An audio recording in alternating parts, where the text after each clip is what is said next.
Bismillahirrahmanirrahim। Educational گالا کی team کے ممبر ہونے کی حیثیت سے عمران حمید عباسی کی طرف سے السلام علیکم ورحمۃ اللہ وبرکاتہ۔ معزز ناظرین، رمضان المبارک کی آج 17ویں نشست اور عشرہ مغفرت کی 7ویں نشست۔ آج کا جو ہمارا ٹاپک ہے وہ ہے مارکہ حق و باطل، اور جس کو ہم یوم الفرقان بھی کہتے ہیں، اور جو غزوہ بدر کے نام سے قیامت تک آنے والے مسلمانوں کے لیے جس کی ایک تاریخ ہے، اور وہی تاریخ ہمارے ایمان کو زندہ رکھے ہوئے ہے۔ آج کا جو ہمارا موضوع ہے وہ اسلام کی اس پہلی جنگ عظیم کہ جس جنگ کی وجہ سے اللہ تبارک و تعالیٰ نے 313 کو 1000 کے لشکر پہ حاوی کر دیا، جن کے پاس نہ کھانے کے لیے کچھ تھا، جن کے جسم پہ کپڑے بھی چیتھڑے تھے بلکہ کپڑے نہیں تھے، جن کے پاس اٹھنے بیٹھنے کے لیے جگہ نہیں تھی، جو اتنے فاقہ مست تھے، مفلوق الحال تھے کہ جن کو دیکھ کے کفار مکہ مذاق اڑاتے تھے کہ جن کے پیٹ، جن کی پسلیوں میں، اور جن کی پسلیاں نظر آ رہی ہیں، جن کے جسم کی ایک ایک ہڈی نظر آ رہی ہے، وہ ہمارے ساتھ کیا جنگ کریں گے؟ جنہیں طنز کا نشانہ بنایا جاتا تھا، جن کو معاشرے میں حقارت کی نظر سے دیکھا جاتا تھا، جب ان 313 نے غزوہ بدر میں اپنی جرت اور بہادری کا مظاہرہ کیا تو نہ صرف اس دن فرشتے ان کو سلامی دینے آئے، بلکہ اللہ عرش سے ان 313 کو سلام پیش کر رہا تھا، اور جبریل امی کی قیادت میں اللہ نے فرشتوں کو بھیجا کہ فرشتوں جاؤ آج میرے محبوب غلاموں کی مدد فرماؤ۔ وہ فرشتے جنہیں اللہ نے فقط اپنی عبادت کے لیے بنایا تھا، جن کا کام تسبیح و تحلیل تھا، جن کا کام فقط اللہ کے آرڈرز اور کمانڈ کو فالو کرنا تھا، آج ان فرشتوں کو اللہ کہہ رہا ہے، اللہ فرما رہا ہے کہ فرشتوں میں نے تمہیں بنایا اپنی عبادت کے لیے تھا، اپنی اطاعت کے لیے تھا، اپنی بندگی کے لیے تھا، لیکن آج میرے محبوب کی خواہش ہے کہ مولا فرشتوں کو مدد کے لیے بھیج۔ فرشتوں بنایا عبادت کے لیے تھا، آج میرے نبی کے فوجی بن کے غزوہ بدر کے میدان میں چلے جاؤ، آج میرے نبی کے نام پہ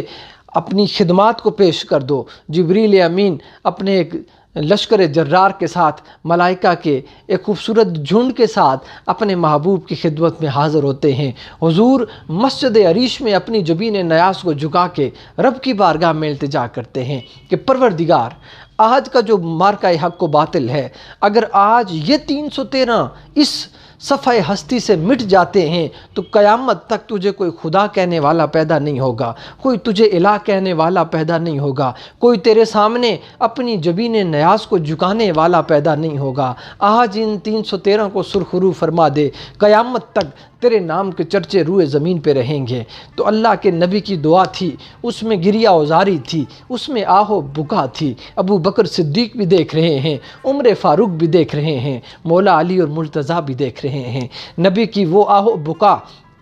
کہ جس سے آج عرش بھی کانپ رہا ہے، آج غزوہ بدر کے پتھر بھی ان پہ بھی لرزہ طاری ہے، ادھر کفار جشن منا رہے ہیں کہ ہم ان مفلوق الحالوں سے جیت جائیں گے۔ ابو جہل ایک اپنا سفیر بھیجتا ہے، عمیر کو بھیجتا ہے کہ دیکھو مسلمانوں کی حالت کیا ہے۔ وہ آ کے جب مسلمانوں کی حالت دیکھتا ہے، واپس جا کے ابو جہل کو کہتا ہے کہ ابو جہل، مسلمان تو بڑے کمزور سے ہیں، ان کے پاس نہ کھانے کے لیے کچھ ہے، ان کے پاس نہ پہننے کے لیے کچھ ہے، ان کے پاس ٹوٹلی 2 ٹوٹی ہوئی تلواریں ہیں، ان کے پاس 70 اونٹ ہیں، 2 گھوڑے ہیں، چند زرے ہیں، ان کے پاس وہ بے سر و سامانی کی عالم میں ہیں۔ ابو جہل، عتبہ اور شیبہ جشن مناتے ہیں، وہ کہتے ہیں کہ ہاں ہم ان کو صبح و نیست و نابود کر دیں گے، ان کو اپنے گھوڑوں کے ساتھ باندھ کے پورے مکہ کی وادیوں میں انہیں گھمائیں گے، انہیں جا کے حرم پاک کی دیواروں کے ساتھ لٹکا کے لوگوں کے سامنے انہیں عبرت کا نشان بنائیں گے۔ وہ غرور اور تکبر اور رعونت کا مظاہرہ کرتے ہیں، لیکن اللہ کی تقدیر، اللہ کی منشا کچھ اور ہی تھی۔ وہ عمیر انہیں کہتا ہے کہ ابو جہل، میں آج بھی تمہیں ایک مشورہ دیتا ہوں، ان 313 کو جن کو میں دیکھ کے آیا ہوں، ان کی مفلوق الحالی کو مت دیکھو، ان کے جذبہ محبت کو دیکھو۔ وہ سب کچھ لٹانے کے لیے آئے ہیں، وہ تن من دھن اپنے نبی کے ایک اشارے پہ قربان کرنے کے لیے آئے ہیں۔ ان کا سب کچھ ان کا نبی ہے، ان کی عزت ان کا نبی ہے، ان کا دین ان کا نبی ہے، ان کا وقار ان کا نبی ہے۔ ابو جہل، ہے عتبہ، ہے شیبہ، آج میں تمہیں ایک وارننگ دینے آیا ہوں مشورہ دینے آیا ہوں، اگر مجھے اپنا ہمدرد سمجھتے ہو تو محمد عربی کے غلاموں سے ٹکرانا چھوڑ دو، یہیں سے واپس لوٹ جاؤ، اسی میں تمہاری بقا ہے۔ وہ عمیر کو طعنہ دیتے ہیں کہ ہے عمیر، تجھے کیا ہو گیا ہے؟ تو کیسی بے تکی باتیں کر رہا ہے؟ ارے ہمارے پاس دیکھو، مال و اسباب دیکھو، ہمارے پاس ہماری زیریں دیکھو، ہمارے پاس ہماری افواج دیکھو، ہمارے پاس ہماری کمٹمنٹ دیکھو، ہمارے سردار دیکھو۔ ہم تو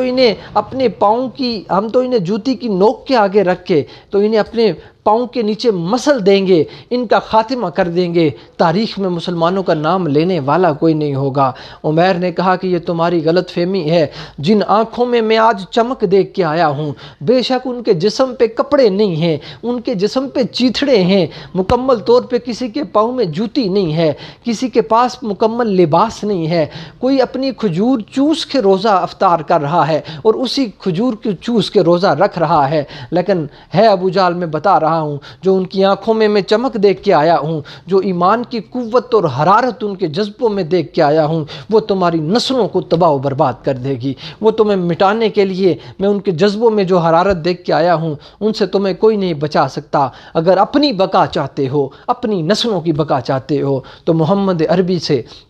اور محمد عربی کے غلاموں سے ٹکرانے کا سوچنا چھوڑ دو۔ اگر تم ان سے ٹکراؤ گے تو پاش ہو جاؤ گے، کیونکہ وہ ساری کشتیاں جلا کر آئے ہیں۔ انہوں نے اپنے ضمیر سے یہ ٹھان لیا ہے کہ کی محمد سے وفا تو نے تو ہم تیرے ہیں، یہ جہاں چیز ہے کیا لوح و قلم تیرے ہیں۔ معزز ناظرین، انشاءاللہ کل غزوہ بدر کی دوسری نشست میں کہ اللہ تبارک و تعالیٰ نے مسلمانوں کی مدد کیسے کی، ہم اس پہ ڈسکس کریں گے اور یہ اسباب بیان کریں گے کہ ہمیں غزوہ بدر سے درس کیا ملتا ہے، ہمیں اپنے ایمان کو جلا بخشنے کے لیے غزوہ بدر یاد کرنا ہمارے لیے اور ہماری نسلوں کے لیے کیوں ضروری ہے۔ انشاءاللہ اگلے 2 دن ہمارا ٹاپک اسی پہ رہے گا۔ آج کے لیے اتنا ہی۔ السلام علیکم ورحمۃ اللہ وبرکاتہ۔